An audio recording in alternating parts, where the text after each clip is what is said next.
لا حول ولا قوة إلا بالله العلي العظيم. أعوذ بالله من الشيطان اللعين الرجيم. بسم الله الرحمن الرحيم. الحمد لله رب العالمين، والصلاة والسلام على سيد الأنبياء والمرسلين خاتم النبيين أبي القاسم محمد. اللهم صل على محمد.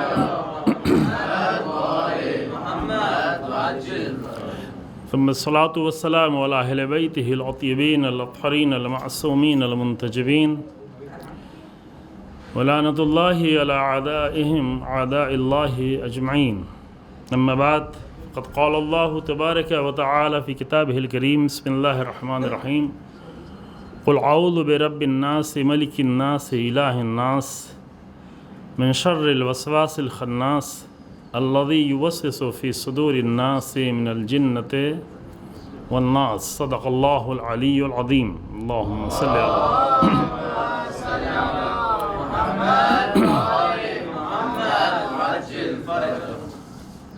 سب سے پہلے تو انتظامیہ کی یعنی مینجمنٹ کی قدردانی کرنا چاہتے ہیں کہ ایک اچھی رسم شروع ہوئی آج الحمدللہ. اس مرکز سے بہت ساری اچھی رسمیں شروع ہوتی ہیں، یہ اچھی بات ہے، اور بہت اچھا ہے کہ جب کہیں اچھی رسم شروع ہو تو اسے دوسرے لوگ بھی اپنائیں.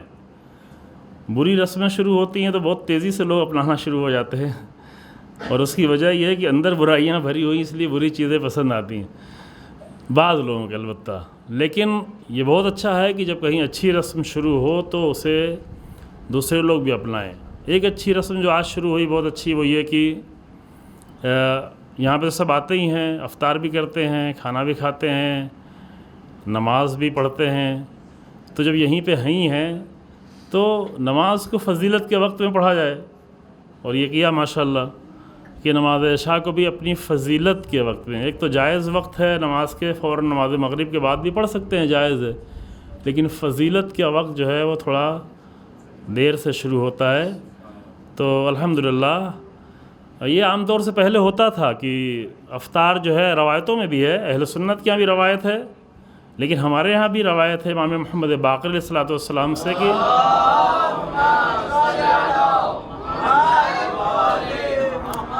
افطار جو ہے وہ مغرب کے بعد کرنا سب سے بہتر ہے. اچھی حالت یہ افطار کرنے کی مغرب کے بعد. اہل سنت کے یہاں خلیفہ اول سے روایت ہے کہ وہ مغرب کے بعد کیا کرتے تھے افطار. اب وہ لوگ نہیں کرتے، وہ نہیں مانتے، کسی اپنے خلیفہ کو نہیں مانتے، وہ فوراً افطار کر لیتے ہیں. تھوڑا سا اگر انتظار کرتے تو زیادہ اچھا ہوتا.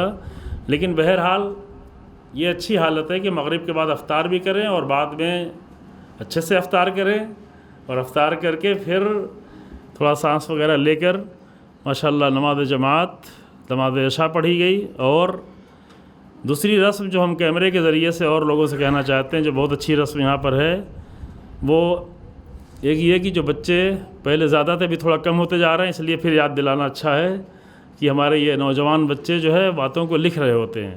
جو لکھ رہے ہوتے ہیں ان کے پاس باتیں محفوظ رہتی ہیں. اور یہ اچھی رسم دور تو بعد میں جائے، یہاں کے بزرگ لوگ بھی اپنا سکتے ہیں، کوئی مشکل. اب یہ نہ کریے گا کہ کل سے آنا ہی چھوڑ دے گا، مولانا جو ہے وہ لکھنے کے لیے کہہ رہے ہیں. آپ موبائل لے کے ایسی قلم کاغذ سے نہیں لکھیں، موبائل پہ لکھنا شروع کر دیں، اور آپ کو موقع رہے گا کہ موبائل پہ لکھتے لکھتے چیٹ بھی کر سکتے ہیں، واٹس ایپ بھی چلا سکتے ہیں. ہم تو یہ سمجھ رہے ہوں گے کہ آپ لوگ جو ہے نوٹس لکھ رہے ہیں، حسن زن سے کام لیں گے، کیوں ہے نا. تو خیر یہ سب راستے ہیں، لیکن اچھی رسم واقعی لکھنا. میں یقین سے کہہ سکتا ہوں کہ پچھلے سال، میں تو بہت حقیر سے بندہ ہوں، طالب علم ہوں، لیکن اپنے علماء سے استفادہ کر کے بزرگوں سے پچھلے سال سورہ حمد کے لیے بہت ہی عظیم مطالب عرض کیے گئے تھے، لیکن یقین سے کہہ سکتا ہوں کہ صرف انہی کے پاس محفوظ ہوں گے کہ جنہوں نے لکھا ہے. باقی لوگوں کے پاس شاید کبھی نماز پڑھتے پڑھتے کبھی ایک آدھ دو مطلب یاد آ جائے، ورنہ زیادہ یاد نہیں آتا. ٹھیک ہے، ایک انسان کے ذہن میں ایک معرفت پیدا ہو جاتی ہے، انسان کی ایک فکر بن جاتی ہے، لیکن وہ نمازوں میں بہت زیادہ استفادہ نہیں کر پاتا، کیونکہ اس نے مطالب سن لیے تھے، ایک ذہن بن چکا ہے، اس سے معرفت کی حالت انسان میں پیدا ہو گئی ہے، لیکن وہ نہ دوسروں کو بتا سکتا ہے، نہ اپنے آپ کے لیے ریکال کر سکتا ہے. میں خود اپنے ذہن میں، تو لکھنے والی رسم بھی ایک بہت ہی اچھی رسم ہے۔ بہت پہلے ہم نے یہ بات کہی تھی 11-12 سال پہلے جب ابتدائی اشرا پڑھا تھا کہ اگر لوگ لکھنا شروع کر دیں، صرف آپ لوگ نہیں، سبھی لوگ ہر مجلس میں، ہر تقریر میں اگر زیادہ تر لوگ بیٹھ کے لکھنا شروع کر دیں تو یہاں اسٹیج پر ممبر پر آنے والا بھی کچھ تو سوچے گا کہ جب لوگ لکھ رہے ہیں تو کچھ ایسی باتیں بیان کی جائیں جو لکھنے کے لائق ہوں، ہے کہ نہیں؟ تو اس سے فائدہ ہی ہوگا، آپ لوگوں کو فائدہ ہوگا، پوری قوم کو فائدہ ہوگا، اور انشاءاللہ یہ رسم بھی بہت اچھی رسم ہے۔ اور دوسری رسمیں تو ہیں کہ بچے آ کر اتنی خوبصورت حدیثیں سناتے ہیں۔ آج تو بہت ہی اچھی حدیث سنا دی، ہے کہ نہیں؟ کہ اچھا اخلاق، بہترین انسان وہ ہے کہ جو کیا کرے، نرم مزاج ہو۔ نرم مزاج ہونا، سخت مزاج ہے تو بدلے بھائی، ماہ رمضان اسی لیے دیکھو خطبہ جمعہ میں بھی کہا گیا، رسول اللہ نے فرمایا کہ اپنے اخلاق کو اچھا کرو۔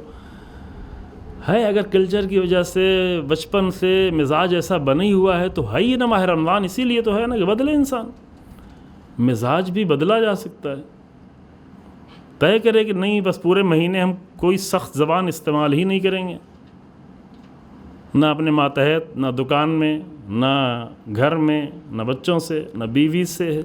بیوی بیچاری یہاں پہ بہت مظلوم قرار پاتی ہے، البتہ پہلے بہت زیادہ مظلوم تھی۔ انشاءاللہ آپ لوگ اور بھی نرم مزاج ہوں گے، اور یہ کہ رسول اللہ کی اور بھی کئی ساری حدیثیں ہیں کہ بہترین تم میں سے وہ ہے کہ جو اپنے گھر میں اپنے اہل و عیال کے ساتھ اچھے طریقے سے پیش آئے، اچھی برخورد ہو، اچھا رویہ ہو اس کا، اور سب کے ساتھ اچھا رویہ ہو۔ خوب، آج جو میں نے آپ کے سامنے سورہ پڑھا ہے، آپ شاید تھوڑا سوچ رہے ہوں گے تو کل تو میں نے کوئی اور جملہ پڑھا تھا، وہ جملہ ہم نے پڑھا ہی اس لیے تھا کہ ہم یہ سورے چند سورے پڑھ سکیں۔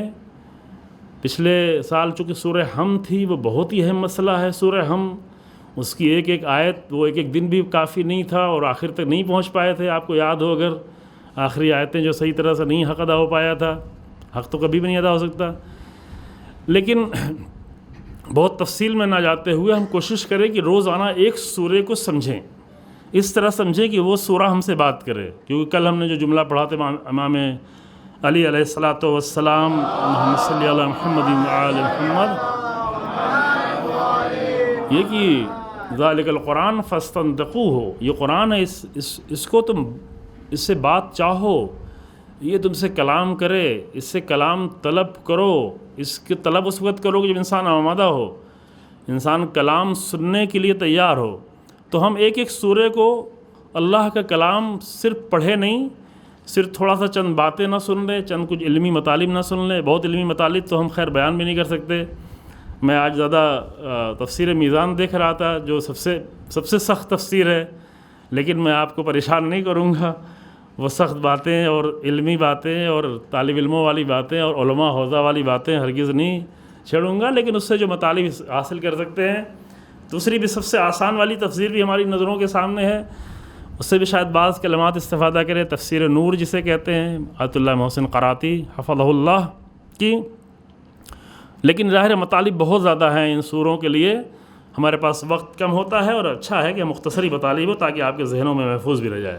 تو پہلے سورے کو غور سے سنیں آپ لوگ، اور یہ سوچ کے سنیں کہ میں آپ سے کلام نہیں کر رہا ہوں، میرا کلام آپ نہ سمجھیں، میری بات بالکل نہ سنیں، یہ سوچ کے اس سورے کو سنیں کہ امیر المومنین فرماتے ہیں قرآن تم سے کلام کرے، قرآن کو نطق میں لے آؤ، قرآن بولے، قرآن گفتگو کرے، قرآن تمہارے دلوں کو چھو لے، قرآن دلوں پر اثر کر جائے، قرآن دلوں سے مانوس ہو جائے، ہمارے دل قرآن سے مانوس ہو جائیں۔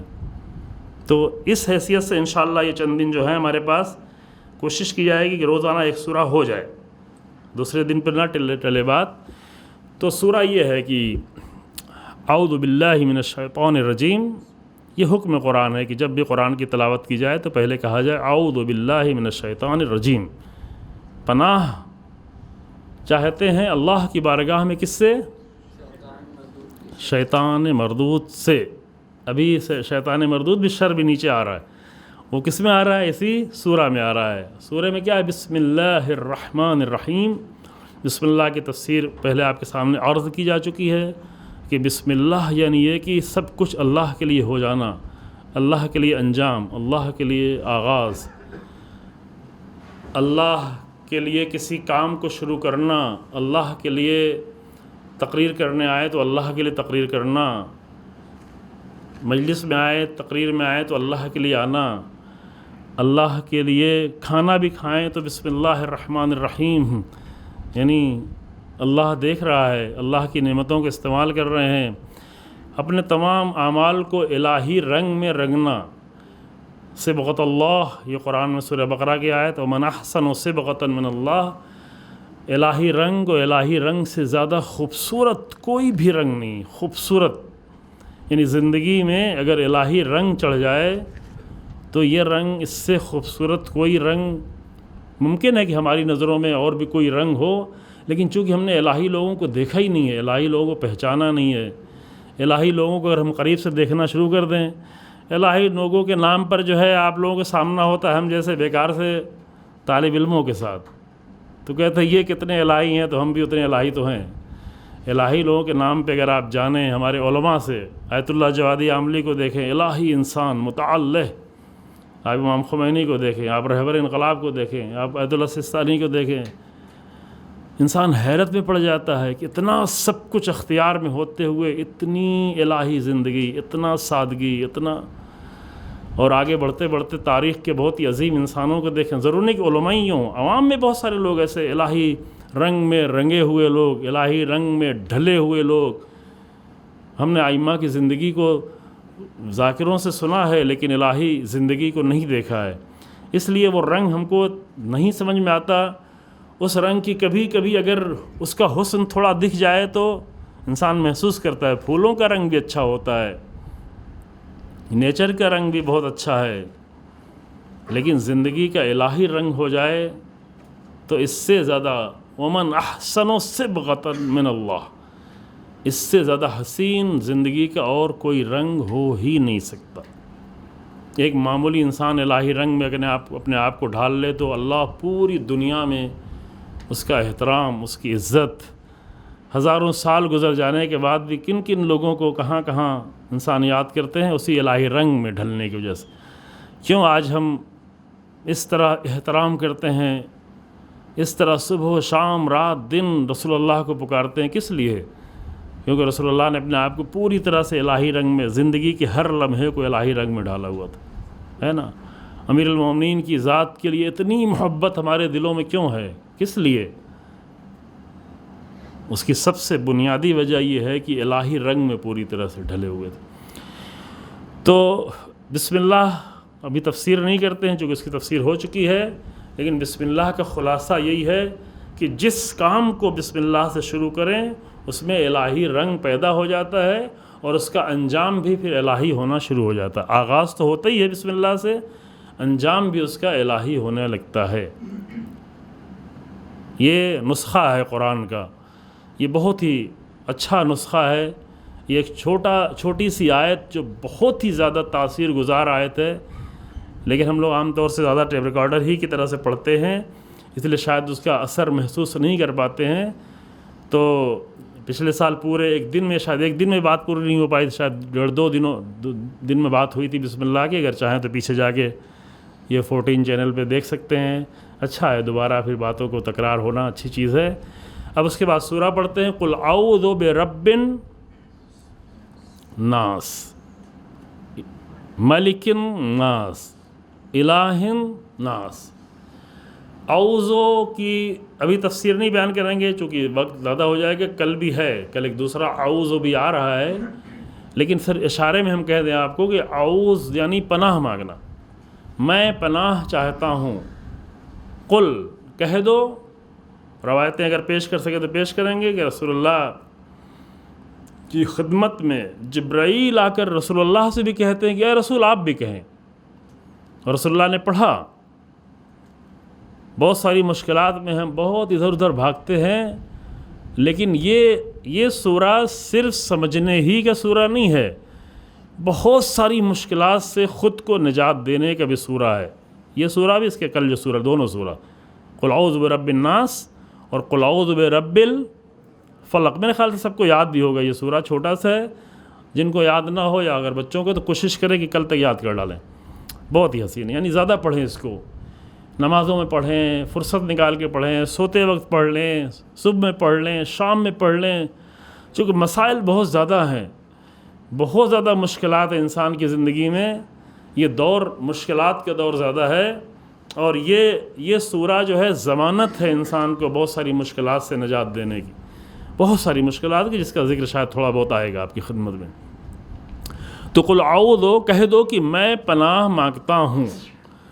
اعوذ سے ایک لفظ بنا ہوا ہے، اس کی وضاحت انشاءاللہ کل، کیونکہ آج شاید نہیں پہنچ پائیں گے۔ اعوذ سے ہی لفظ بنا ہوا ہے کیا؟ تعویذ، جو آپ لوگ تعویذ کے لفظ تو سبھی جانتے ہیں، اعوذ تو شاید اتنا نہیں جانتے، چونکہ اعوذ تو قرآن کے لفظ ہے، یہ عرب لوگ جانے، ہم نہیں جانتے، لیکن تعویذ تو سبھی جانتے ہیں نا۔ ہاں، تو اب اسے سمجھ لیں کہ تعویذ کے لفظ جو ہے، یہ جو کبھی کبھی آپ کہتے ہیں معاذ اللہ، معاذ اللہ نہیں، معاذ اللہ ہے، معاذ اللہ بھی کس سے ہے؟ اسی سب کا روٹ ورڈ یہی ایک ہے نا۔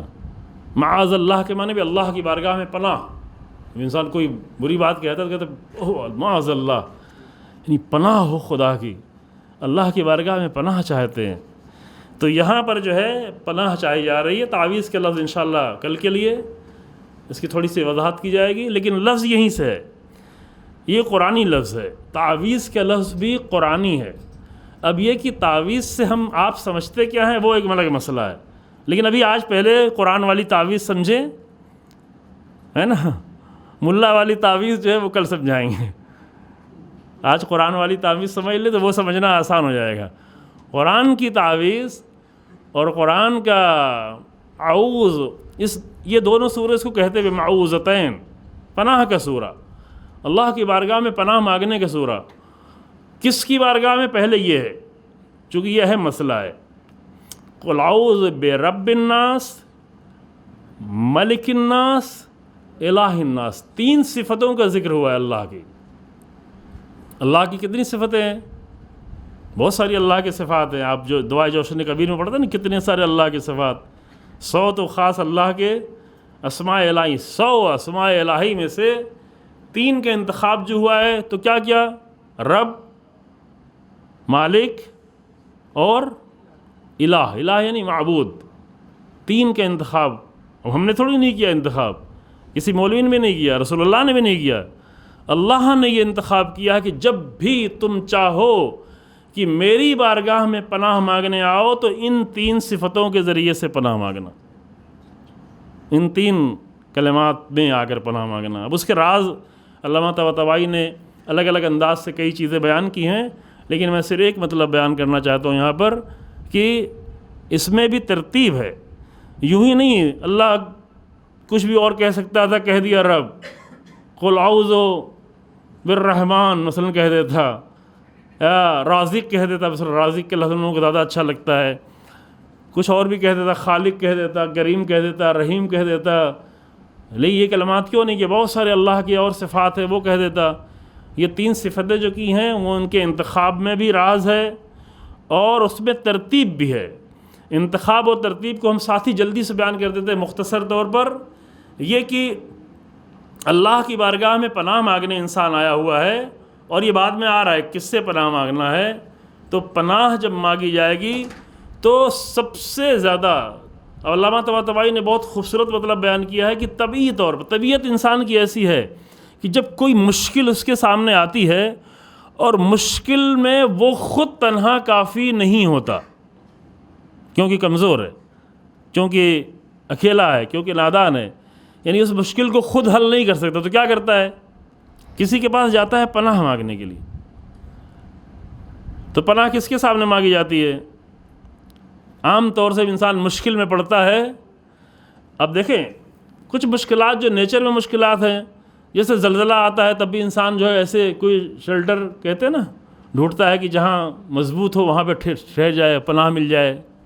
زلزلے کی پناہ کوئی اچھی مضبوط دیوار بن جائے گی، طوفان آئے تو کشتی میں پناہ لے گا یا کسی سائے میں لے گا، بارش تیز ہو رہی ہو تو وہاں بھی کہیں جا کر وہ پناہ لیتا ہے۔ لیکن یہ سب پناہ کی بات نہیں ہو رہی. جب انسان کی زندگی، یہ تو نیچر کی، انسان کی زندگی میں بہت بڑی بڑی مشکلات ہیں. یہاں پہ مشکلات آئندہ بیان بھی ہو رہی ہیں اس سورے میں بھی، اور کل جو سورہ پڑھا جائے گا اس میں بھی. جو بنیادی مشکلات ہے، یہ کہ بارش تیز ہو گئی، یہ تو کوئی مشکل نہیں ہے نا، تھوڑی دیر کے لیے بھی رک جانا پڑے گا بس، یا بھیگ جانا پڑے گا. یہ کہ زلزلہ آ گیا، ٹھیک ہے، کچھ لوگوں کی جان چلی گئی تو ٹھیک ہے، یہ نیچر کا مسئلہ ہے. لیکن کچھ لوگ مر بھی گئے، جیسے کہ ترکی میں مر گئے، کچھ لوگ مشکل میں پڑ گئے. لیکن یہ بہت بڑی کوئی مشکل نہیں ہے. بہت بڑی مشکل یہ ہے کہ انسان زندہ رہے اور اپنے لیے بھی اور دوسروں کے لیے بھی مشکلات ایجاد کرتا چلا جائے. ان مشکلوں سے پناہ کی ضرورت ہے. ٹھیک ہے، بیماریاں بھی ہوتی ہیں، اس میں بھی پناہ چاہیے. بیماری ہے تو ڈاکٹروں کے پاس جا کے پناہ لے لو. لیکن پناہ دینے والا وہاں بھی کون ہے؟ جی ہاں، دواؤں کا خالق، دواؤں کا بنانے والا، دواؤں میں اثر ڈالنے والا. یہ سارے بڑی بڑی کمپنیاں، بہت بڑے بڑے، بہت ہی پڑھے لکھے سائنٹسٹ کو، میڈیکل سائنس کے لوگوں کو اکٹھا کر کے وہ دوائیں ایجاد نہیں کرتے. وہ فقط کچھ چیزیں اس نیچر میں موجود ہے اللہ کی بنائی ہوئی، اسے ڈھونڈ لیتے ہیں، اسے تلاش کر لیتے ہیں کہ ہاں یہ اس مشکل کا حل ہے. بناتے تھوڑی نہیں ہیں. کیمسٹری میں کوئی نئی چیز تھوڑی نہیں بنائے. نئی چیز کوئی بنا ہی نہیں سکتا. کوئی بھی بنانے والا موجود بنی ہوئی چیز کو صرف اس کے راز کو ڈھونڈ لے کہ کس چیز سے مل جانے سے کیا بن جائے گا، اتنی کرنا ہے. لیب میں جا کے بچے کیا کر رہے ہوتے ہیں، سو یہ ڈھونڈ رہے ہوتے ہیں. پھر ان کو مزہ بھی آتا ہے اس میں، کچھ چیزیں جو گڑبڑ، ایک کیمیکل میں دوسرا کیمیکل ڈال دیتے ہیں تو بلاسٹ ہو جاتا ہے، تو مشکل کپڑا جل جاتا ہے، تو فلاں ہو جاتا ہے. تو یہ سب تجربے کر رہے ہوتے ہیں اللہ کی خلقت جو موجود ہے اس میں نئی چیزیں ڈھونڈنے کے لیے. لیکن کوئی بھی نئی چیز وجود میں نہیں لاتے، فقط ملا دیتے ہیں، فقط اس کا راز ڈھونڈ لیتے ہیں. اور یہ بہت ہی اچھا ہے، اس کی طرف دعوت دیتی ہے قرآن، دعوت دیتا ہے، غور و فکر کرنے کی دعوت دیتا ہے کہ فطرت کے، نیچر کے راز کو ڈھونڈو، تلاش کرو. انا فی خلق السماوات والارض، زمین و آسمان کی خلقتوں میں آ کر کئی چیزیں بیان کرنے کے بعد میں قرآن کہتا ہے لآیات لقوم یتفکرون. وہ لوگ جو عقل رکھتے ہیں، وہ لوگ جو فکر رکھتے ہیں، ان کے لیے نشانیاں ہیں. وہ غور کریں، وہ فکر کریں، وہ اپنی عقل کا استعمال کریں. تو یہ اس پوری خلقت میں انسان جہاں بھی کوئی مشکل پیش آتی ہے، اور مشکل اگر بڑی ہے تو وہ ہے اس کو پناہ کی ضرورت ہوتی ہے. ایک بچہ جب دیکھتا ہے کہ فلاں چیز سے ایک جانور نے اسے دوڑا لیا ہے تو وہ دوڑ کے ماں کے پاس آ کے پناہ لیتا ہے. باپ کے پیروں سے آ کے لپٹ جاتا ہے کتے کو دیکھ کر، کیونکہ جانتا ہے کہ میں اس کے سامنے کمزور ہوں. اسے پناہ کی ضرورت ہوتی ہے. تو پناہ میں سب سے کامن پناہ کے لیے کون سی جگہ ہوتی ہے، کون سی ذات ہوتی ہے؟ سب سے کامن ذات ہوتی ہے کہ جو ہماری زندگی کا خیال رکھنے والا ہو، ہماری تدبیر کرنے والا ہو، ہماری تربیت کرنے والا ہو. تربیت کرنے والے کے پاس انسان جاتا ہے. سب سے کامن یہ پناہ ہے، سب سے عام ہے، ہر ایک کے لیے ہے. اس میں کوئی مذہب ملت نہیں دیکھی جاتی. ہر انسان جہاں بھی کسی بڑی مشکل میں پڑتا ہے تو وہ پناہ کے لیے اسے ڈھونڈتا ہے کہ جو اس پر اس کی تدبیر کرتا ہو، اس کا خیال رکھتا ہو، اس کی فکر کرتا ہو، اس کے بارے میں سوچتا ہو. وہ ممکن نہ ماں ہو، وہ ممکن نہ باپ ہو، وہ ممکن نہ استاد ہو، وہ ممکن نہ کوئی عالم ہو، وہ ممکن نہ کوئی محلے کا ذمہ دار انسان ہو جو دوسروں کی فکر کرتا ہو. یہ ایک حد تک اس کے بارے میں تدبیر و تدبر کرتا ہے، اس کی تربیت کی فکر کرتا ہے. پھر پناہ کا دوسرا مقام کیا ہے؟ پناہ کا دوسرا مقام یہ ہے کہ اس کے پاس جائے کہ جس کے پاس اختیار ہو، جس کے پاس سلطنت ہو، جس کے پاس قدرت ہو، جس کے پاس پاور ہو. کس کے پاس؟ ایک ایسا انسان جس کے پاس کوئی پاور نہیں ہے، جو ماں بیچاری کتے سے خود ہی ڈر کے بھاگ رہی ہے، اس کے پاس کیسے پناہ دے گا بچہ؟ دیکھا، جو انسان خود ہی ڈرا ہوا ہو، خوفزدہ انسان، تو اس کے بعد بزدل کے پاس تو کوئی جا کے پناہ نہیں لے گا. اس کے پاس جائے گا جو شجاع ہو، مثلا جنگ کے وقت میں. تو دوسرا وہ کون ہوتا ہے؟ ایک فقیر کے پاس تو جا کے پناہ نہیں لے گا، اس کو ڈھونڈے جس کے پاس کچھ دولت ہو. تو جس کے پاس اختیار ہو، اور اختیار کا سب سے بڑا نمونہ اس دنیا میں کیا ہوتا ہے؟ جس کے پاس سلطنت ہو. جس کے پاس ملکیت ہو، مالک ہو، جو ایک گھر کا مالک ہے تو گھر کے مالک کے پاس آ کے پناہ لیتا ہے، اور پورا ملک اگر کوئی مالک ہو تو پورے ملک کے لوگ اس کے پاس چاہیں گے آگے پناہ لینے کے لیے، اگرچہ دھوکہ کھاتے ہیں، ہے کہ نہیں؟ پناہ چاہتے ہیں لیکن دھوکہ کہتے ہیں. جن کو ملک بچانا چاہیے وہی ملک کو تباہ کرتے ہیں. جن کو لوگ سمجھتے ہیں یہ پناہ دینا چاہیے اس کو، لیکن وہ پناہ نہیں بلکہ تباہ. پناہ کے مقابل میں کیا ہے؟ یعنی مقابل نہیں، اپوزٹ لفظ نہیں ہے لیکن قافیہ ملتا جلتا ہے. تباہ کر دیتا ہے، برباد کر دیتا ہے. تو دوسری جگہ وہ ہے پناہ کی کہ جہاں پر اس کے پاس انسان پناہ لینے جانتا ہے کہ جس کے پاس اختیار و قدرت و سلطنت ہو. تیسرا مقام کون ہے؟ تیسرا مقام وہ ہے کہ جس سے اس کے بندگی کا رابطہ ہو، جس پر بھروسہ رکھتا ہو، جس سے وہ محبت کرتا ہو. اس لیے اس سورے میں قرآن نے ایک ساتھ تینوں کا ذکر، قل اعوذ برب الناس، ملک الناس، الہ الناس. کس سے پناہ مانگنے آ رہے ہیں؟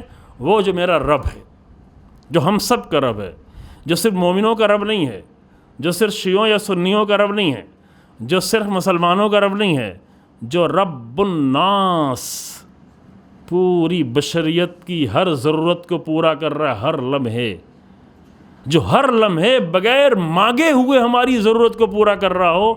اگر اس کی بارگاہ میں جا کے پناہ مانگیں گے تو کیا میری ضرورت کو پورا نہیں کرے گا؟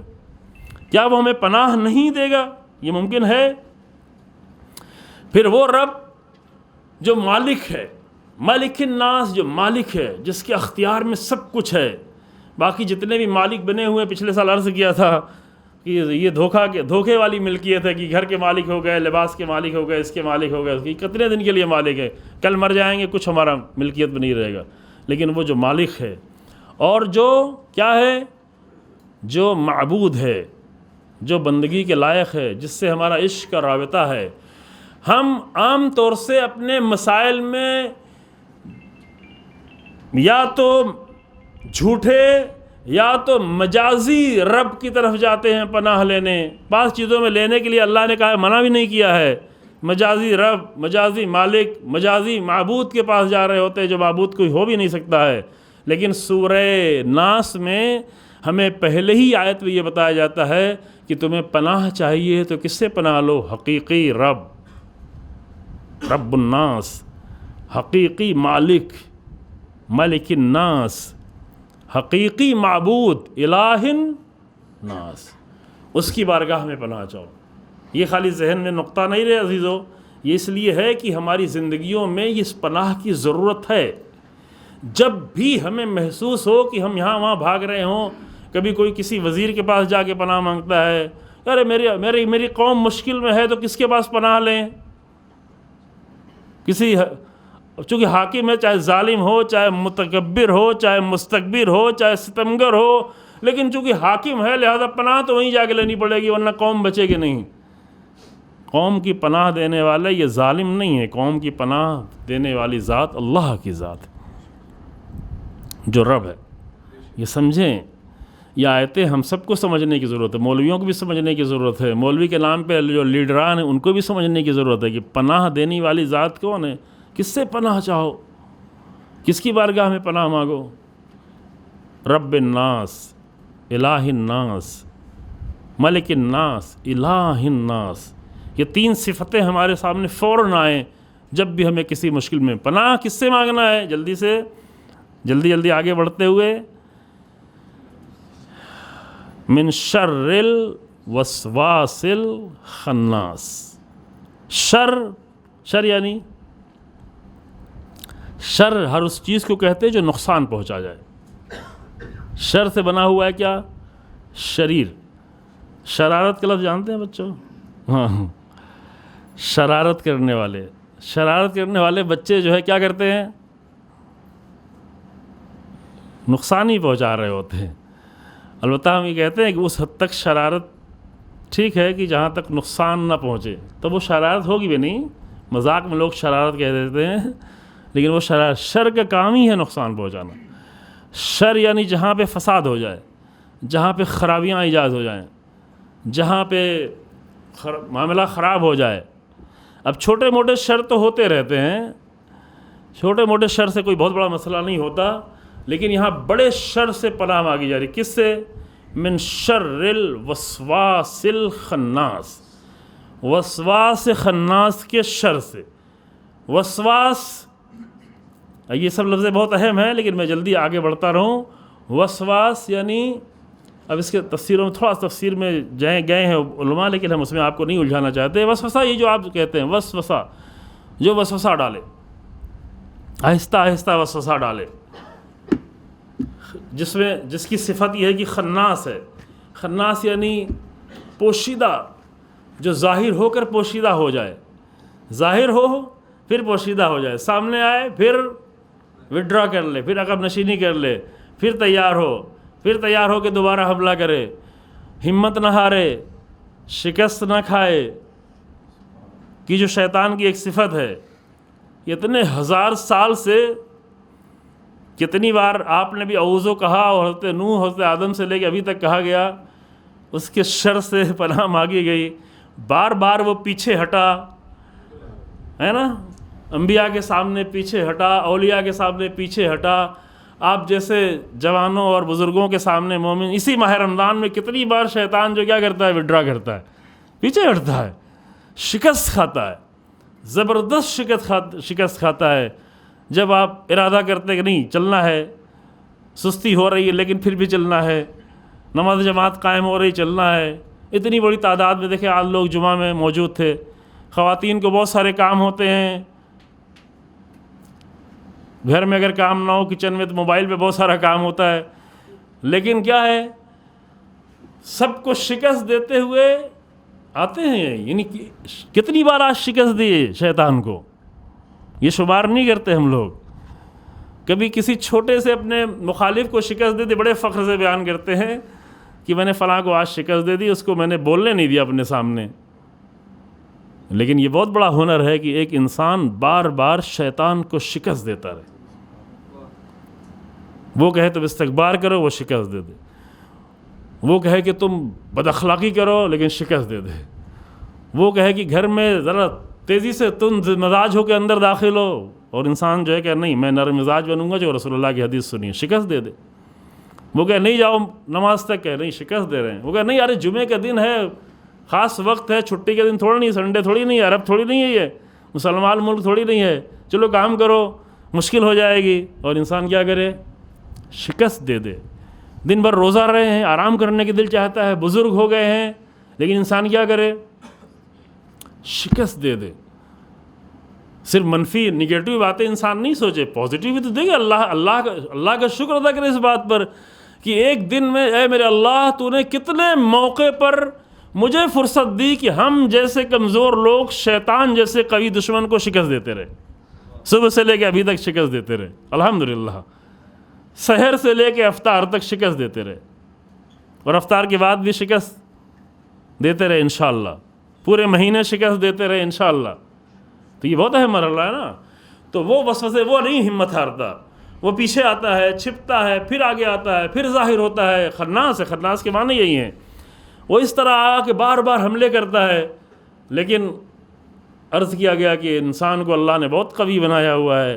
اگر وہ شکست دینے پر آئے تو زمین کو، آسمان کو، پہاڑوں کو، طوفانوں کو، سیلابوں کو، ہر چیز کو، انسانوں کو، باطل کو، کمزور ارادوں کو، گمراہیوں کو، جہالتوں کو، سب کو شکست دے سکتا ہے. شکست دے سکتا ہے. ہمارے جوان بہت ساری چیزوں کو شکست دے سکتے ہیں. ابھی ذرا سا شکست دینے کی عادت، شکست کھانے والے لوگ نہیں بنے.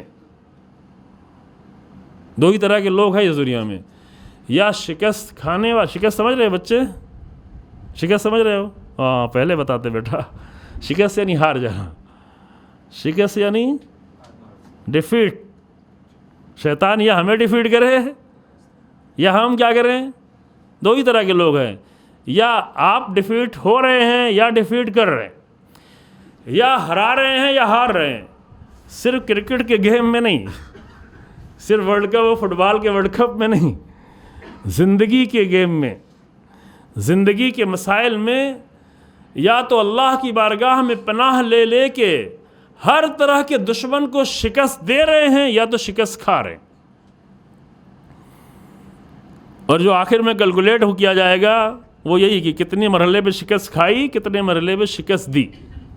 یہ جو قرآن کہتا ہے کہ جس دن انسان کا نامہ اعمال حساب ہوگا، فمن ثقلت موازینہ فہو فی عیشۃ راضیہ، یا دوسری جگہ یہ ہے کہ فمن ثقلت موازینہ کیا جی ہاں رجع الی اہلہ مسرورا. الگ الگ طرح سے الگ الگ آیتیں ہیں. تو جو لوگ شکست دینے والے ہیں ان کا نام اعمال اور ایمان حتماً کیا ہوگا؟ سنگین، بھاری، کیونکہ شکست نہیں کھائی ہے. اور جو بیچارے شکست کھائے ہوئے ہیں، ہر مرحلے میں شکست کھائے ہوئے ہیں، ان کی عادت ہو گئی ہے شکست کھانا. کوئی بھی کام کرتے ہیں اس میں شکست کھاتے ہیں. پڑھنے کے لیے گئے تو شکست کھاتے رہے، ناکام، کوئی بڑا ارادہ نہیں. میرے آج بھائی نے بتایا، مجھے بہت ہی واقعہ افسوس ہو، کہا کہ ہم بڑے ارادے ہی نہیں کر پا رہے ہیں، لوگ سوچ ہی نہیں پا رہے ہیں. کہا کہ میں ایک جگہ ایک بستی میں گیا، وہاں پہ 2 لوگ تھے، ایک کا نام کیا تھا، مقیم تھا، اور ایک کا نام تھا کیا، آکاش وکاش. اس کے 3 بیٹے تھے، وہ بھی رکشہ چلا رہا، اس کے تینوں بیٹے بھی رکشہ چلا رہے تھے. وہ جو آکاش وکاش تھا اس کے 2 بچے تھے، ایک جو ہے وہ میڈیکل سائنس میں تھا، دوسرا جو ہے پرنسپل ہو رہا تھا.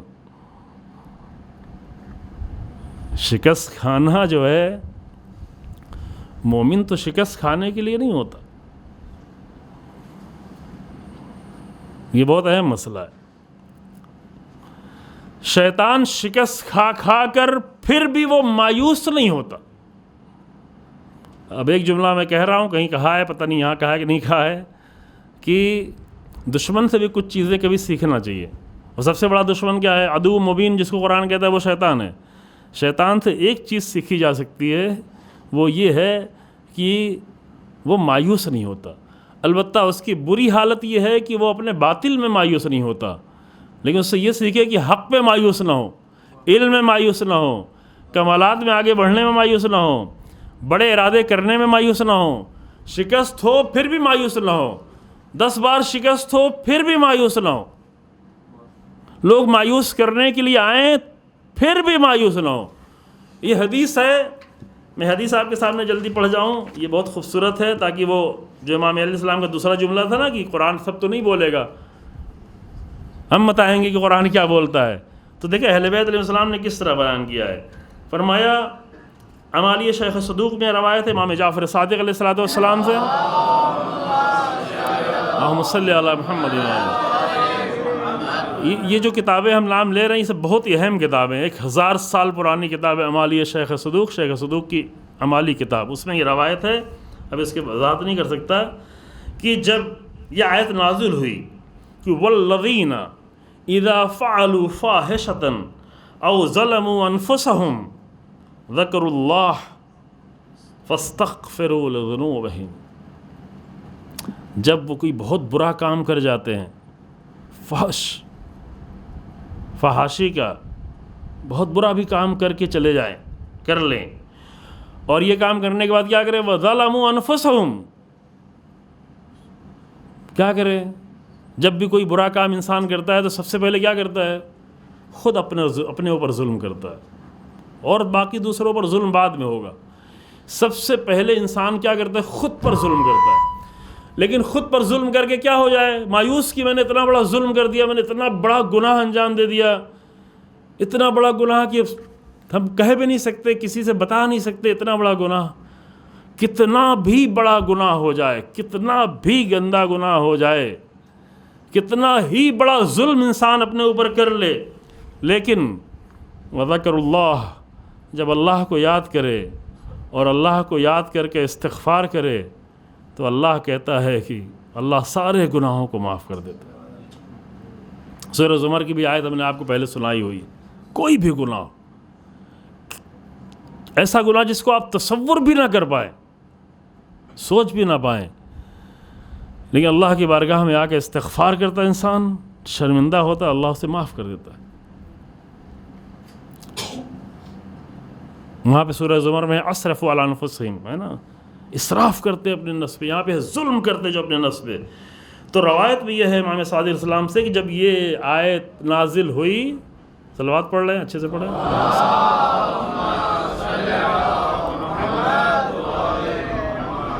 تو جب یہ آیت نازل ہوئی تو ابلیس مکہ کے سوائر نامی پہاڑ پہ چڑھا اور وہاں سے اس نے فریاد بلند کی، ایسی آیت نازل ہو گئی ہے۔ اس آیت کے لیے بھی اس طرح کی روایت ہے جو سورہ زمر کی پہلے پڑھ چکے ہیں، دونوں ایک طرح کی آیتیں کہ گناہ کرنے کے بعد اللہ کہتا نہیں میں معاف کر رہا ہوں، فقط انسان شرمندہ ہو، فقط انسان پلٹے اپنے پروردگار کی بارگاہ میں، اللہ کو یاد کرے، وذکر اللہ، اے میرے پروردگار تو ہے، میں نے تو بہت بڑا گناہ کر دیا لیکن تو بہت بڑا ہے، اس سے کہیں زیادہ بڑا ہے، میرے گناہوں سے کہیں زیادہ تیرا کرم بڑا ہے۔ تو جب یہ آیت نازل ہوئی کہ اللہ ہر طرح کے گناہ کو معاف کر دے گا، تو ابلیس جو ہے وہ پہاڑ پہ، مکے کے پہاڑ پہ چڑھا اور وہاں سے اپنے عفریتوں کو، اپنے شاگردوں کو آواز بلند کی، گھبرا گیا، پریشان ہو گیا، واقعاً پریشان ہو گیا، اس سے پورا نظام خراب ہونے جا رہا تھا۔ اس آیت میں جب کہہ رہا ہے سارے گناہ میں معاف کر رہا ہوں، تو ابلیس پریشان بھی، میں کیا کر کے میں کروں کیا، میرا کرنا کیا کام آئے گا، میں اتنی ساری محنت کروں سال بھر، اور یہاں ماہ رمضان آئے، انسان اللہ کی بارگاہ میں کہے کہ اللہ میں معافی چاہتا ہوں، میں نے بڑے گناہ کیے تھے، اللہ سب معاف کر دے، تو میں تو بیکار گیا، میری ساری محنت کیا ہوئی، میری ساری محنت برباد گئی، واقعاً گھبرا گیا، بہت پریشان ہو گیا۔ تو اس نے اپنے سارے شاگردوں کو اور عفریتوں کو آواز دی۔ علامہ طباطبائی نے بھی یہ روایت لکھی ہے تفسیر المیزان میں، ہے نا، تو آواز دی کہ کون ہے جو اس آیت کے اثر کو ختم کر دے، خنثی کر دے۔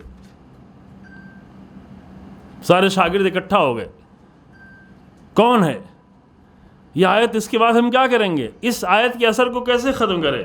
تو پھر ایک شاگرد شیطان آگے بڑھنے لگا اپنا ہنر دکھانے کے لیے، میں ایسا کروں گا، میں ایسا کروں گا۔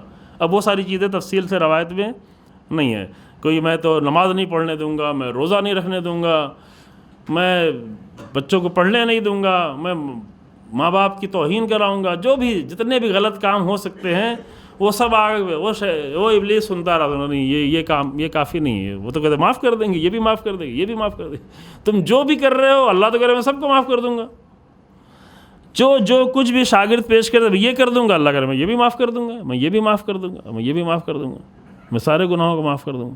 کہا نہیں کوئی فائدہ نہیں، کچھ بھی فائدہ نہیں۔ تو وہاں پہ روایت میں ہے کہ خناس نامی نام بھی ایک ہے، یہی خناس جو ہے ہوا ہے، یہ ایک طرح کی تعبیر ہے، یہ اب اس کی وضاحت میں ہم نہیں جائیں گے۔ اس نے کہا کہ یہ میرے حوالے کر دو، یہ مسئلہ میرے حوالے کر دو، کہ تو کیا کرنے والا ہے؟ کہا کہ میں انہیں کیا کروں گا، میں انہیں خوشخبری دے دوں گا کہ تمہیں جو کچھ کرنا ہے کرو، میں ہوں، میں ان کو امید دلا دوں گا، اور جب وہ گناہ کر لیں گے تو میں انہیں توبہ کرنے کے لیے تاخیر میں ڈالوں گا، کہ نہیں ابھی تو ہے فرصت، تو ابھی ہے، اتنی جلدی کیا ہے، ابھی تو بڑی عمر باقی ہے، ابھی تو بڑے جوان ہو، ابھی تو بڑی جوانی کے مزے کرنے ہیں، ابھی کیا جلدی ہے، ابھی تو بہت فرصت ہے۔ اللہ اکبر، ابھی یہی ماہ رمضان کیوں، ابھی اسی میں اپنے زبان کو کیوں بدلوں، اپنے نرم لہجہ کیوں کروں، اپنے طریقۂ گفتگو کیوں بدلوں، ابھی کیوں میں اسی وقت جو ہے اسی سال جو ہے بہت ساری چیزوں سے، ابھی تو ہے فرصت۔ جب بھی یہ ذہن میں تصور آئے تو یہ سمجھیں کہ وسوسہ شروع ہوا، یوسوس فی صدور الناس، یہ سب سے زیادہ شیطان کا مضبوط وسوسہ ہے کہ ہے ابھی فرصت ہے، ابھی رکو، دیکھو ابھی حج کرنے بھی نہیں جانا، ورنہ حج کر لو گے تو پھر تو بڑا مسئلہ ہو جائے گا، بڑھاپے میں حج کرنا، پیسہ ہے کتنا بھی ہے لیکن رکو، ٹھہرو، ابھی کہیں نہیں، زیارت کو نہیں جانا، اگر زیارت کو جانا تو فقط چوم کے چلے آنا اور کچھ نہیں کرنا، امام حسین سے دیکھو رابطہ نہ ہونے پائے تمہارا، وہاں سے کپڑے وپڑے لے کے آ جانا، سجدگاہیں لے کے آ جانا، لیکن وہاں سے ذرا بھی کوئی حسینی روح لے کے نہیں آنا، بالکل نہیں لے کے آنا، ابھی بہت فرصت، خوب مجلس ماتم کر لینا لیکن اپنی روح پر کوئی اثر نہ ہونے دینا، ہر ہے خوب دعائیں پڑھ لینا، قرآن پڑھ لینا، شب قدر جگ لینا، افطار کر لینا، لیکن دیکھو یہ سب ایسے ہی کرتے رہو، لوگ دیکھتے رہیں گے، لوگ خوش ہوں گے، تمہاری تعریف کریں گے، لیکن اس کا کوئی بھی تمہاری روح پر اثر نہ پڑنا چاہیے، جو ابھی بہت ساری فرصت ہے۔ ہر ایک کا اپنا الگ الگ ہے، بہت ہوشیار ہے شیطان، میں مثال پہلے دے چکا ہوں، ابھی فرصت نہیں ہے، کہ ہر ایک کے پاس اس کی کمزور رگ کو پکڑ کر، کمزور نبض کو پکڑ کر اس اعتبار سے آتا ہے۔ ہر انسان اپنے اعتبار سے دیکھے کہ اس وقت میری کمزور نبض کہاں ہے، کہاں پکڑے ہیں، کس جگہ پہ ہم پھنسے ہوئے ہیں۔ ایک جوان کا الگ مسئلہ ہوتا ہے، بزرگ کا الگ مسئلہ ہوتا ہے، خواتین کا الگ مسئلہ ہوتا ہے، اور ایک مولوی کا مسئلہ الگ ہوتا ہے۔ وہ بھی سمجھے کہ کہاں تمہاری کمزور نبض ہے۔ مولوی کی کمزور نبض کیا ہے؟ مولویوں کے سامنے کسی دوسرے مولوی کی تعریف نہیں کرو، یہ کمزور نبض ہے، حسادت پیدا ہو جاتی، بہت بری چیز ہے، عام لوگوں میں نہیں ہوتی، یہ اس کی کمزور نبض۔ وہاں شیطان کہا ارے کسی مولوی کی تعریف تم نے کیسے سن لی؟ اب مولوی سے آگے نہیں کہا کہ آج بڑا خاص دن ہے، سب ہولی کھیل رہے ہیں، تم بھی تھوڑا سا شراب وراب چل رہی ہے، یہ تو نہیں کہے گا نا، جو معلوم ہے کہ ناکام ہو جائیں گے۔ ایسی کوئی گوٹ شیطان کھیلتا ہی نہیں جس میں بالکل ناکامی لکھی ہوئی سامنے دکھ رہی ہو، وہ بھی دیکھتا ہے کہ پرسنٹیج کتنا ہے، چانسز کتنا ہے، بار بار پھر ناکام ہو کے پھر ٹرائی کرتا ہے، پھر کوشش کرتا ہے۔ تو عزیزو، وہ تو نہیں مایوس ہو رہا ہے، تو ہم کیوں مایوس ہوں، ہے نا؟ اور ہم کیوں پناہ مانگنے، اس ایسے شیطان سے پناہ مانگنے کے لیے ہم کس کے پاس جائیں؟ شیطان سے پناہ مانگنا ہے، اور پناہ مانگنے کے لیے کس کے پاس جائیں؟ کسی اور شیطان کے پاس جائیں۔ ابھی جو ہو رہا ہے کہ شیطانوں سے پناہ مانگنے کے لیے دوسرے شیطان کے پاس جائیں کہ یہ شیطان اس شیطان سے ہمیں بچائے۔ تو نتیجہ کیا ہوا؟ نتیجہ تو یہ ہو کہ ایک شیطان سے بچنے کے لیے دوسرے شیطان کی آغوش میں چلے گئے، تو آخر نتیجہ تو وہی ہوا نا، شیطان ہی کے شکار رہے نا۔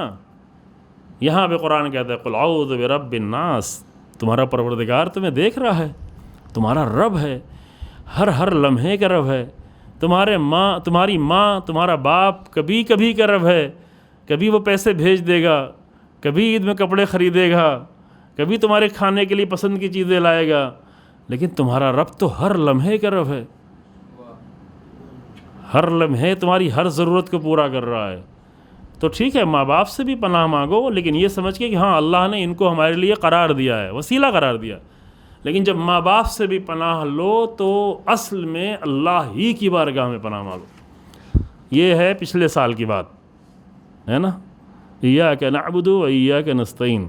اگر کسی اور سے بھی مدد لینے جاؤ، رسول اللہ سے مدد مانگو، قانون کے تحت مشکل نہیں ہے، لیکن جب رسول اللہ سے بھی مدد مانگو تو یہ معلوم ہونا چاہیے کہ رسول اللہ سے ہم مدد نہیں مانگ رہے، اصل میں اللہ سے مدد مانگ، رسول اللہ ذریعہ ہے۔ اللہ اکبر۔ خوب، اس کے لیے آیتیں بھی ہیں، قل اعوذ برب الناس، یہ ہو گیا قرآن کی دوسری جگہ پہ ذالکم اللہ ربکم لہ الملک لا الہ الا ہو فانا تصرفون۔ اب میں اور بھی روایات کو چھوڑتا ہوں، وقت نہیں رہا ہے، میرے خیال سے اس حد تک کافی ہے، اور ہم جو ہے ایک ہی سورے پہ 2 دن بحث نہیں کریں گے، ایک ابتدائی حد تک مطلب آپ کے ذہنوں میں رہے تھوڑا بہت، تاکہ جب یہ سورے پڑھیں آپ، اور کبھی بھی پڑھ سکتے ہیں، ایک مسئلہ یہ اپنے ذہنوں میں رکھ لیں، پہلے شاید عرض کیا گیا ہے کہ ضروری نہیں کہ صرف 2 سورہ یاد کر کے وہی ہمیشہ نماز میں پڑھتے رہیں، کبھی بھی کوئی سورہ اور پڑھ سکتے ہیں، جب بھی آپ مستحب نماز پڑھ رہے ہیں نئے سورے پڑھیں انشاءاللہ۔ اگر فرصت رہی ان 9 دنوں میں 9 سورے سمجھنے کی تو 9 سورے یاد بھی کر سکتے ہیں، خاص کر یہ بچے تو ان کو اکثر یاد بھی ہوگا، اور نہیں یاد ہوگا تو بچے یاد کرنے میں بہت ہی ہوشیار ہوتے ہیں، بہت جلدی یاد کر لیتے ہیں، اور بچوں کو یاد کرتے دیکھ کے گھر میں بڑے لوگ بھی یاد کر سکتے ہیں۔ تو الگ الگ سوروں کو اپنی نمازوں میں پڑھیں، مستحب نمازوں میں پڑھیں، علماء بھی پڑھتے ہیں الگ الگ سوروں کو پڑھیں، تاکہ وہ الگ الگ سورے پڑھیں تو وہ اس کے مطالب ذہن میں آئیں، اور وہ صرف ذہن میں نہیں آئے بلکہ اس کے مطالب ہماری زندگی پہ اثر کریں۔ اس طرح اثر کرے کہ اس سورہ کے ذریعے سے ہم قرآن سے گفتگو کرنے لگیں، قرآن ہم سے گفتگو کرنے لگے۔ استنطاق، قرآن صامت کو قرآن ناطق بنا لیں۔ قرآن ناطق کو بنانے کے لیے قرآن اہل بیت موجود ہے، روایتیں ہم نے آپ کے سامنے پڑھی، لیکن یہی جس کو ہم نے قرآن صامت بالکل طے کر کے بیٹھے ہوئے یہ تو بالکل بول ہی نہیں سکتا، لیکن امیر المومنین یہی کریں، اس قرآن سے فاستنطقوا، اسے بھی بولو، اسے بھی بلواؤ، اسے ناطق بنا دو، اس طرح کرو کہ یہ قرآن تم سے کلام کرنے لگے۔ اور جب یہ قرآن ہم سے کلام کرنے لگے گا تو ہم اہل بیت کے کلام کو بھی سمجھنا شروع ہو جائیں گے، جو خود وہ قرآن ناطق انشاءاللہ تعالی۔ اللہ کی بارگاہ میں دعا ہے کہ اللہ جو ہے ہمیں قرآن کے ثواب کے ساتھ ساتھ قرآن فہمی، قرآن کو سمجھنا، قرآن کو اپنے لیے ناطق بنانا، قرآن سے رابطہ پیدا کرنا، قرآن کے ساتھ زندگی جینا، اور سب سے بڑی بات کہ قرآن اور اہل بیت کے ساتھ، رسول اللہ کے ساتھ ہمارا حشر و نشر قرار دے۔ وآخر دعوانا الحمد للہ رب العالمین، وصلی اللہ علی محمد وآلہ الطاہرین، اللہم صلی علی محمد۔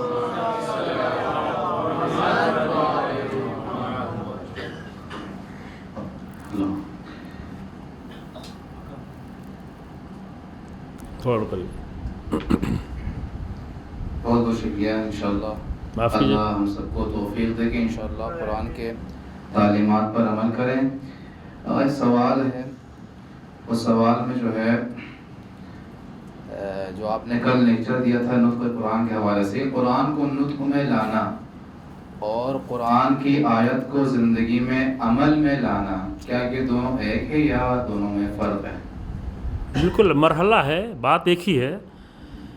عمل میں لانا آخری لاسٹ ٹارگیٹ ہے، نطق لانا یہ ابتدائی مرحلہ ہے، یعنی اس کے پہلے کے مرحلے قرآن پڑھنا، قرآن کے قریب ہونا، یہ سارے مرحلے طے کرنے کے بعد قرآن کو صحیح معنی میں جب نزول کا مرحلہ آئے ہمارے لیے قرآن، تو سب سے پہلا مرحلہ ہے کہ قرآن ہم سے بات کرنے لگے۔ لیکن بات کر کے تو صرف بات کرنے کے لیے نہیں ہوتی نا، بات ہی انسان صرف کرے، صرف بات کرنے کے لیے بات کرتا ہے تو یہ تو کوئی فائدہ نہیں ہے نا۔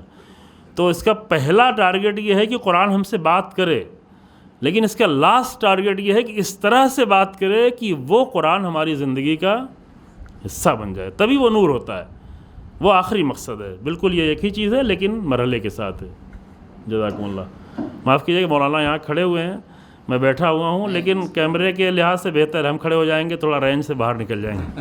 اچھا، دوسرا سوال یہ ہے، اور فی الحال آج کے لیے آخری سوال ہے کہ امام زمانہ جو قرآن لائیں گے اس کا مطلب کس حساب سے ہے؟ جو اب بھی قرآن صامت اور ناطق کی بات چلی، تو صامت میں امام زمانہ جو قرآن لائیں گے وہ کیا الگ قرآن ہے، یا مثلا ہم کو سمجھنے میں کچھ فرق پڑ رہا ہے؟ جی یہ بحث ہی بالکل الگ ہے، اس کی بہت تفصیلی بحثیں کی گئی ہیں۔ جی ہاں، سوال آواز تھوڑا کٹ رہی تھی۔ سوال یہ کیا گیا ہے کہ امام زمان اجل اللہ تعالی فرجہ الشریف، اللہم صلی علی محمد وآل محمد، امام زمان جو قرآن لے کے آئیں گے، امام زمان تو خود بھی قرآن ناطق ہیں، ہے نا، اور امام زمان جو قرآن لے کر آئیں گے یہ ایک بہت ہی تفصیلی بحث ہے، لیکن میں تھوڑا اشارے میں عرض کرتا ہوں۔ اس سوال کی بنیاد یہ ہے کہ رسول اللہ کے بعد امیر المومنین نے کہا کہ میں اپنے دوست پر رضا نہیں ڈالوں گا جب تک کہ میں قرآن کو سامنے مرتب کر کے نہ لاؤں۔ تقریباً 6 مہینے امیر المومنین نے قرآن مرتب کیا، لیکن لوگوں نے قبول نہیں کیا۔ تو بہت زیادہ مسئلہ ہے لوگوں کے ذہن میں کہ گویا امیر المومنین کا قرآن الگ تھا، یہ بالکل غلط تصور ہے۔ امیر المومنین کے قرآن کی تفسیر الگ تھی، شان نزول الگ تھی، ہر جگہ کے آیتوں کے مطالب بیان کیے گئے تھے، لیکن 100% قرآن یہی تھا۔ چونکہ 25 سال بعد امیر المومنین کی جب حکومت بھی آئی تو امیر المومنین ہر مسئلے میں تو کچھ تھوڑا بہت اگر کمپرومائز کر لیں، لیکن قرآن کے مسئلے میں تو کوئی کمپرومائز نہیں کر سکتے۔ تو امیر المومنین نے وہی قرآن جو تھا اسی کو قرآن مانا۔ 250 سال تک تمام اہل بیت ائمہ نے وہی قرآن مانا۔ امام زمان بھی جب آئیں گے تو امام زمان کے پاس بھی یہی قرآن ہوگا، لیکن ہاں تمام ائمہ اہل بیت علیہ السلام کے پاس وہ امیر المومنین کا مرتب کیا ہوا قرآن موجود تھا، اور وہی چیزیں جو تفسیریں میں ہمارے سامنے بیان کی گئی جو اور دوسروں کے پاس نہیں ہے۔ چونکہ امیر المومنین نے بیان کیا کون سی آیت کہاں پہ نازل ہوئی، اس کا کیا مطلب ہے، تو فرق جو ہے قرآن کے الفاظ میں نہیں ہے، قرآن کی آیتوں میں نہیں ہے، وہ سب رسول اللہ سب پہلے سے معین کر کے گئے ہوئے تھے، سورے، اس کے اجر، اس کا ثواب، اس کے آثار سب بیان کر کے گئے تھے. فقط یہ کہ اس کی تفسیر، اس کے مسائل، اس کے نزول کے وقت اور شان نزول کیا تھی، یہ سب امیر المومنین نے بہت ہی دقیق طریقے سے، کیونکہ یہ یقینی طور پہ طے ہے کہ کوئی بھی رسول اللہ کے ساتھ قرآن سے اتنا زیادہ جڑا ہوا نہیں تھا جتنے امیر المومنین علی بن ابی طالب علیہ السلام. ان کی تمام باریکیوں سے، صلی علی محمد و علیہ، تمام راز سے، تمام باریکیوں سے آگاہ تھے. تو وہ سارے راز ائمہ کے پاس تھے. جیسے جیسے لوگوں میں صلاحیتیں دیکھتے تھے، تمام ائمہ علیہ السلام امیر المومنین کے اس قرآن سے وہ راز بیان کرتے رہتے تھے، جو کسی حد تک ہم لوگوں تک پہنچے ہیں. لیکن ایک مجموعے کے طور پر وہ قرآن اصل میں یہی قرآن ہوگا، لیکن وہ امیر المومنین کی تفسیر اور توضیح کے ساتھ امام زمان عجل اللہ تعالیٰ فرجہ شریف لائیں گے. البتہ جو ناطق کے اعتبار سے اگر دیکھا جائے تو ظاہر ہے کہ امام زمان کا زمانہ یہ ہوگا. ہم لوگ ابھی تو ناطق نہیں بنا پا رہے ہیں، لیکن امام زمان جو واقعاً قرآن ناطق بھی ہوں گے، وہ اس قرآن صامت کو بھی آ کر ہمارے معاشرے کے لیے قرآن ناطق بنا دیں گے. سب کے لیے قرآن کلام کرے گا، اس طرح کلام کرے گا کہ پوری دنیا کا نظام ہی کیا ہو جائے گا، ایک قرآنی الہی نظام بن جائے گا انشاءاللہ تعالی. سوال ختم ہو گئے ہیں. الحمدللہ رب العالمین، صلی اللہ علی محمد و آلہ الطاہرین.